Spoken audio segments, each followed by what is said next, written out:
He blew up on Jasmine when he didn't get his way on their date, and now that she dumped him, he storms out the room and throws his little sippy cup on the floor. Sam, grow up.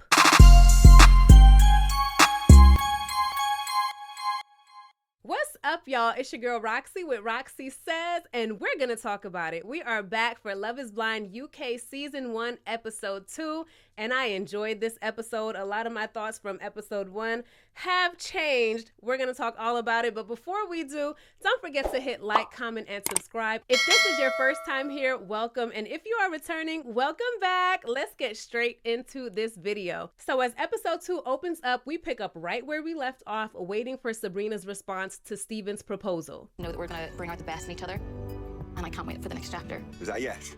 That's a yes. Yes! They're so cute and so giddy. They're so in love. I have such high hopes for them. They go back to their quarters and everyone is also happy for them. Have y'all been catching all these clips of people eating? Production said they're gonna make sure that we see that these people are being fed, okay? Because you know they got a couple of lawsuits going on, but we're not gonna talk about that. We're not gonna talk about that. So next we see that Nicole and Benaya are still vibing and enjoying each other. They're talking about hiking and going outdoors, but Nicole, boo, I'm gonna need you to dig a little bit deeper into his living situation. Yeah, I know that he said he's house sitting, but when he's not doing that, where is he living? Let's find out if Benaya has some money sitting aside and he's just one of those people who likes adventure and doesn't like to be tied down to one location. Or let's find out if Benaya is a hobosexual and he needs a place to stay. He's looking for some shelter. Nicole, I need you to dig a bit deeper, okay? Next, we see Maria go on a date with a new person. His name is Tom. He's 38 years old and he is a PR and advertising consultant. Maria tells him that she's Moroccan and Muslim and dating in her culture is very frowned upon. But at this point in her life, she doesn't care. She wants to live for herself and she does have the support of her immediate friends and family. So that's all that matters to her. Tom tells Maria that his parents divorced when he was only 4 years old and his dad was pretty absent after that divorce. And very shortly after the divorce, he just disappeared. And Tom says that he's fully aware that this situation with his dad has given him abandonment issues and it makes it hard for him to fully give himself in any relationship. Maria tells Tom that in her culture, showing vulnerability was always a sign of weakness, so it's something that she's been trying to improve on. She then tells Tom that her dad passed away during the pandemic. She says that he went to Morocco and he was supposed to come back home, but because of the lockdown, he got stuck and unfortunately he passed away there and she never got a chance to say her goodbyes to him in person. That is extremely sad, but I really love how open these two were with each other, but they definitely have a lot of baggage that they'll need to work on if they want to have a successful relationship. Next, we see Tom meet Natasha. Now, Natasha is 32 years old and she is a careers coordinator. This conversation definitely wasn't as heavy as Tom's conversation with Maria, but you can see that they immediately connected to the point where they both got teary-eyed just because they enjoyed the conversation that much. Tom says that he can easily see Natasha fitting right into his life with his friends and with his family. Natasha gives Tom the permission to call her Tosh, and I just think that that's so cute if they end up together. Tom and Tosh, Tosh and Tom, so cute. Next, we see Kat and Freddie go on another date, and Freddie reiterates to Kat that should anything happen to his mom, he will have to be his brother's primary caregiver. Now remember, his brother does have Down syndrome. And he says that whoever he ends up with needs to be okay with that. And of course, Kat says that she's perfectly fine with that. She also tells Freddie that she was actually adopted, so she truly understands the importance of family. And I honestly don't think that Kat would want to do anything to get in between Freddie and his brother. But Kat lets Freddie in and she tells him how hard it was for her growing up. Kat also tells Freddie that she does have another connection in the pods, but when she leaves her dates with him, she feels so content. And Freddie says that he feels the same way. So remember, Kat is still deciding between Freddie and Ollie is still deciding between Kat and Demi. Kat and Ollie go on a date, and he asks her what clubs she goes to, which I think was a really smart question to ask. And the reason why he asked that question was because he's trying to get a vibe of who she is, where she hangs out, the kind of people that she runs with. Now, I don't know these clubs because I'm not from there. If you all know these clubs, definitely give your opinions in the comments. But when Kat lists the places that she goes to, Ollie says, oh, you're one of those. You're one of those types of girls. You go to those types of places. And Ollie says that he goes to those places a lot and the people who go there are quite pretentious. So then, Ollie, wouldn't that mean that you are also quite pretentious? But Kat quickly says, oh no, I just went there for a birthday celebration. That's not a place that I go to all the time. And Ali's like, oh, okay. But Ali, you kind of told on yourself in that conversation. I think we found out a bit more about you than we did about Kat.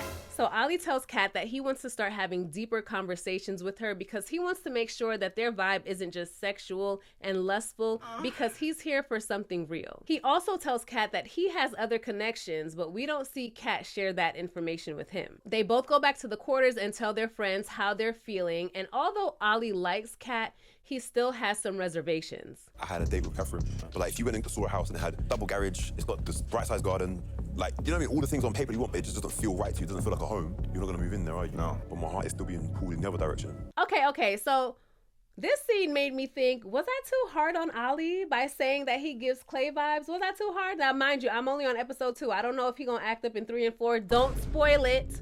But in that conversation, it seems like he's really taking this seriously and he's really making a genuine effort not to go about things in his usual way.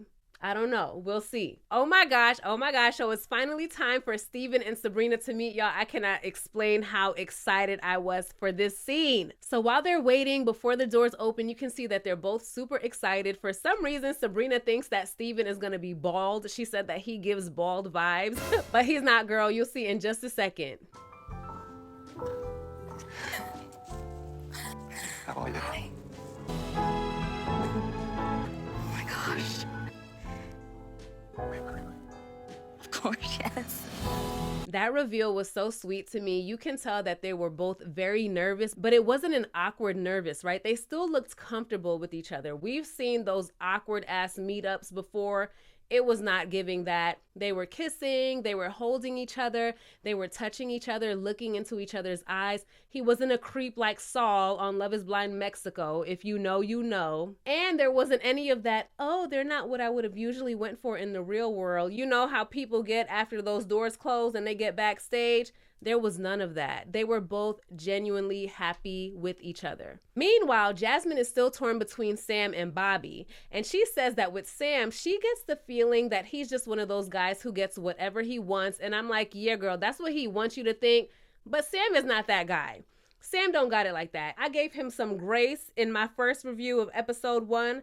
But baby, Sam showed his whole ass in this episode. I'm about to drag you. Anyway, Sam is doing what he does best, telling Jasmine all the right things, telling her everything that she wants to hear. And when she expresses her concern about that, Sam, little king baby, throws a temper tantrum. I kind of have this like gut feeling. You're telling me what I want to hear. Maybe I'm meant to be with no one. Should I just give up? What am I supposed to do? I don't understand now. I'm getting a bit lost. This is just ridiculous. My jaw dropped. I'm like, who is he talking to? And I said, you know what? I take back everything I said in my last video. Sam is a fake nice guy. I feel like in the real world, Sam is one of those guys who'll say, I opened your door for you. Do you want to sleep with me now? I called you beautiful. Do you want to sleep with me now? I bought you dinner. Why won't you sleep with me now? That's what Sam is giving. Because why did that frustrate you that much? Are you upset because she's seeing through your mask? Huge red flag. And at this point I said, Jasmine, girl, you need to run and run fast. But you can see it all over her face that her intuition was telling her, this is not the man for me. So now we learn a little bit more about Natasha. A year and a half ago, I lost 5 stone.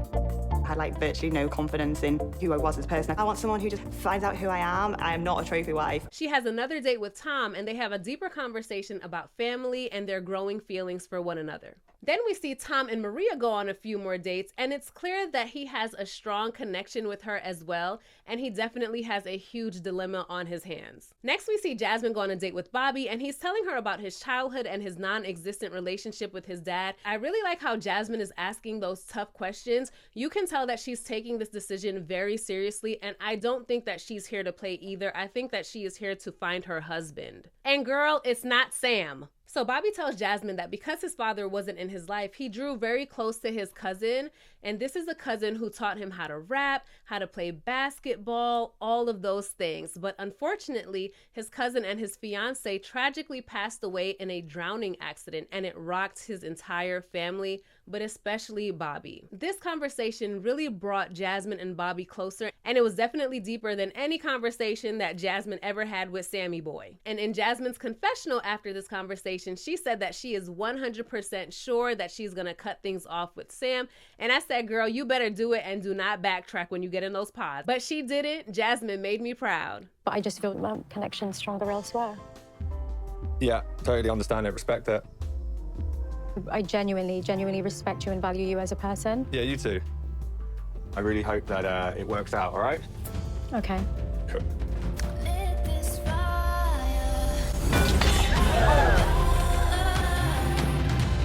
See, remember in my last video when I said that Sam keeps saying that he's a big kid? Remember when I said that? And it just made me wonder how childish he really is? Well, he showed us not once, but twice in this episode that he's not only childish, but when he doesn't get his way, he throws tantrums like a big-ass baby. He blew up on Jasmine when he didn't get his way on their date, and now that she dumped him, he storms out the room and throws his little sippy cup on the floor. Sam, grow up. So Sam goes back to the pods and he's telling the guys that he got rejected and he feels so stupid, but he has all the clarity that he needs now, and he knows that Nicole is the woman for him, and that's who he wants to marry. Girl. And at that moment, I said a prayer. Lord, please don't let my good sis Nicole end up with Sam. Please. Please. I want Sam to go home alone. I don't want anyone to end up with Sam. So it's Ali's 33rd birthday and the guys are celebrating him, and we see Demi preparing a card and a celebration for their date, while Catherine is just eating. And I immediately thought of the whole Zach, Bliss, and Irina situation. Y'all remember that when it was Zach's birthday and Bliss prepared something and Irina did? Y'all remember? Yeah, y'all, if you a true Love is Blind person, you remember that. So on the date, Demi gives Ali a detailed card. She has cakes for him. She gives him some rose quartz. There's balloons all over, and Ali loves it so much that he gets emotional because he can see how much effort Demi put into this gift and to this whole date. And he said that that gesture just confirmed what he already knew he felt for Demi. So when Kat sees Demi come back from her date with Ali and she's all excited, she makes a decision that she's gonna step away from Ali, which I'm actually surprised by because in my last video I said, well, Kat give up her man for Demi? No, but she kind of did. Or did she? Did she want to cut it off with Ali first so that he can't reject her for Demi? Or is she being a good friend? I don't know. Tell me what you think below. But Kat says that she's going to step away from Ali and put all her focus on Freddie because that is what her heart is telling her to do. So in the next scene we see Ali and Kat, they go on a date and immediately it's very awkward, but I can actually appreciate what Kat did here. Where's your head at? All over the place. Cool. I'm gonna make it easier for you. Okay. You should go and explore the option with someone else. Okay. I don't know. I don't like getting in the way. Oh, you're so cool. You're so nice. You're so sweet. You're so lovely. Like, And I hope you're happy in that. and I hope you're happy in your one too. I am. I really like how Kat handled this. She didn't do what was her name Jess did last season and tell Ali, you're gonna effing choke when you see me. She didn't do all of that. She broke it off in a very classy way. She didn't bash anyone in the process. So Kat, you got a couple of points back with me. I respect it. I do. But one thing I do want to note is how Ali described this breakup when he went back to the men's quarters. You're good. She took it really well. Yeah, Swear. Yeah, everything's good now. Just break up with someone. Yeah, that went so much smoother than I thought it was gonna be. Ali Boo, she broke up with you. You didn't break up with her. They should be asking you if you took it well, because you're the one who got dumped, okay? So now we see Nicole trying to choose between Sam and Benaya, and she says that currently her feelings are stronger for Benaya. So she goes on a date with him and she asks him if he has a strong connection with anyone, and he says that he does, but he's not at the point where he's ready to actually propose. And of course, that is not what Nicole wants to hear. And now I'm worried that she's gonna end up with Sam because Sam is going to say all of the things that she wants to hear. And in all honesty, at this point, I was so annoyed with Benaya. I'm like, Benaya, go home, go back to the woods, wherever the hell you live, because at this point, you're not ready for a relationship. Remember, he was single for 11 years. So I'm like, maybe he's just the type who doesn't want to be tied down to any place or to anyone. And that's fine. But if that's the case, go home and stop wasting people's time. But at the same time, I thought, okay, I can appreciate his honesty. During their conversation, Benaya says, I'm sensing the feeling that you need some type of reassurance. Duh. Yes, she needs some reassurance because she's making a very important decision. Now is the time for you to tell her how you feel. But unfortunately, on this date, Benaya doesn't say much, and every time Nicole asks him a question, it's like pulling teeth. But when he's in his confessional, he says that he thinks he's falling for Nicole. He says that she's very special to him and he doesn't want to lose her. Why didn't you just say that to her when she asked you, Ben? Now she's gonna end up with Sam because of you. Next we see Bobby and Jasmine, and he does a little rap for her, which she loves, and then he gets down on his knee. Getting to know you and really getting to know your mind and your heart and your soul, I've really started to fall in love with you, you know, and you really inspire me. You are a beautiful person. And for that, I want you to stand up for me. I wanna ask you if you'll marry me. It's been you all along. Of course, baby. It was so sweet, so cute, and when they went back to their respective quarters, everyone celebrated and was so happy for them. Well, everyone except for one person. Unbelievable, man. That's all I can say, boys. And now I'm engaged. I'm just going to dust myself off. It's her loss, you know? And the fact that Nicole is on the other side of that pod still, my best friend, someone who could be the wife of my kids. The wife of my kids. The wife to your kids. Okay, whatever. So now Sam starts laying it on thick with Nicole, and he brings her a gift, and he starts with the love bombing, and I'm yelling at my computer screen, Nicole, run! Because we know it's all a performance, and Nicole is just soaking it all up. But we see that during their date, Nicole made a comment that bothered Sam, and he goes back to the quarters to talk to the guys about it. I've already pictured that moment. I'm just going to hug you and squeeze. I'm going to pick you up. Well, I think, no, joking, you will be able to. Huh? Yeah, she just said one weird thing, though.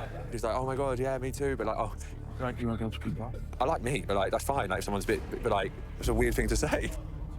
So Benaya hears those comments that Sam is making, and he goes and speaks to Steven about telling Nicole what Sam said. And I said, Benaya, back up, boo. Before you go to snitch on Sam, which you should, how about you start by telling Nicole how you really feel about her? Let's start there. Then you can give her the tea on Sam. Because Nicole wouldn't even be entertaining Sam if you would just say how you feel.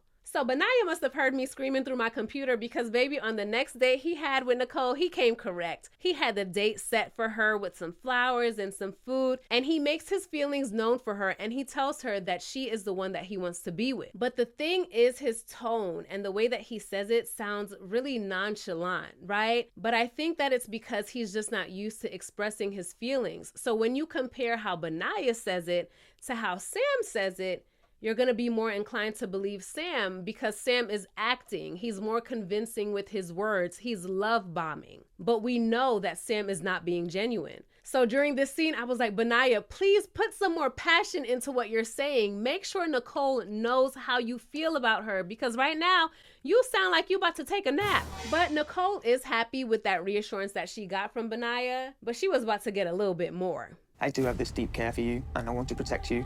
Okay. This involves you and your future, and I don't want this to be seen as like sabotage, because that's not who I am.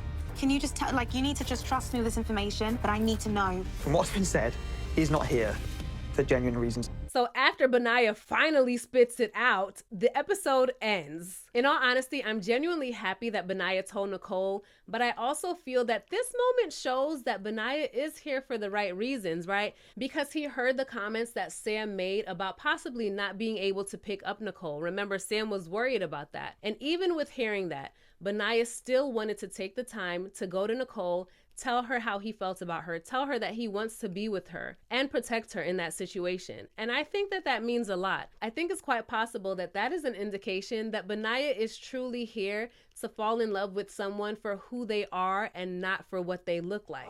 And I love that. Or he might just need a place to stay. We still don't know yet. We'll figure that out later, okay? But that was episode 2. I thoroughly enjoyed it. I am so excited for episodes 3 and 4. Make sure you put no spoilers in the comments, okay? Let's discuss episodes 1, 2. If you didn't catch my episode 1 video, go check it out. Don't forget to hit like, comment, and subscribe. Tell me what you think about the reveal between Steven and Sabrina. Tell me what you think about Bobby and Jasmine, about this whole drama between Benaya, Sam, and Nicole. Tell me all your thoughts below, and I can't wait to see you in my next video. Bye!